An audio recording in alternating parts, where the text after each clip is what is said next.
ত্রয়োদশ জাতীয় সংসদ নির্বাচন ঘিরে এখন চাঙ্গা চট্টগ্রাম বিএনপির রাজনীতি। দলের দুঃসময়ে যারা রাজপথে মিছিল সমাবেশে ছিল না, তারাই এখন দলের পদ হাতিয়ে নিতে মরিয়া। তবে চট্টগ্রামের 16টি আসন বিএনপির দখলে নিতে তৃণমূল নেতাকর্মীদের মূল্যায়ন চান শীর্ষ এবং প্রবীণ নেতারা। তাই নানা কৌশলে জনগণের পাশে দাঁড়াচ্ছেন নেতাকর্মীরা।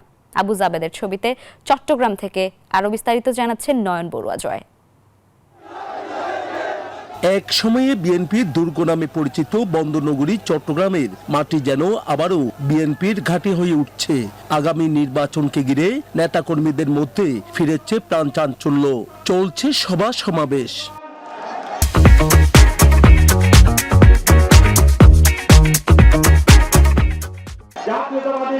দলের দুঃসময়ে যাদের অংশগ্রহণ ছিল না, তাদের ভিড়ে হারিয়ে যাচ্ছে তৃণমূলের ত্যাগী নেতাকর্মীরা। তাই সুসময়ের কুকিলদের চিহ্নিত করে ত্যাগী নেতাদের মূল্যায়নে তৎপর দলের শীর্ষ নেতারা। যাদের নেতৃত্বের ক্যাপাসিটি আছেন, যারা নেতৃত্ব দেওয়ার যে ধরনের যোগ্যতা আছেন, এই যোগ্যতা সম্পন্ন ত্যাগী নেতার কর্মীদের আমরা ইনশাআল্লাহ আগামী দিনে ওয়ার্ড কমিটি, ইউনিট কমিটি, থানা কমিটিতে এবং মহানগর কমিটিতে আমরা স্থান দিব, এটাই আমাদের হচ্ছে প্রত্যাশা। সাংগঠনিক কিছু বিষয় আছে যে দীর্ঘদিন ধরে কমিটি নাই, আমরা আশা করব অতি শীঘ্র যাতে ত্যাগী এবং যারা ত্যাগী যারা বিগত দিনে দলের দুঃসময়ে দলের হাল ধরেছিল, এরকম লোকজনকে দিয়ে যাতে কমিটিটা যথাশীঘ্র করা হয়। দলটির অনেক নেতা আবার শীর্ষ পদ ছেড়ে দিয়ে জাতীয় সংসদ নির্বাচনে সংসদ সদস্যের মনোনয়ন প্রত্যাশায় ছুটছেন ভোটারদের দাঁড়ে দাঁড়ে।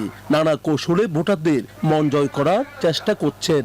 আগামী নির্বাচন নিয়ে আমার চট্টগ্রাম 8 যে নির্বাচন এলাকা, যেখান থেকে আমি গত একাদশ জাতীয় সংসদ নির্বাচন এবং উপনির্বাচনে অংশগ্রহণ করেছি, মানুষের ব্যাপক সাড়া পেয়েছি।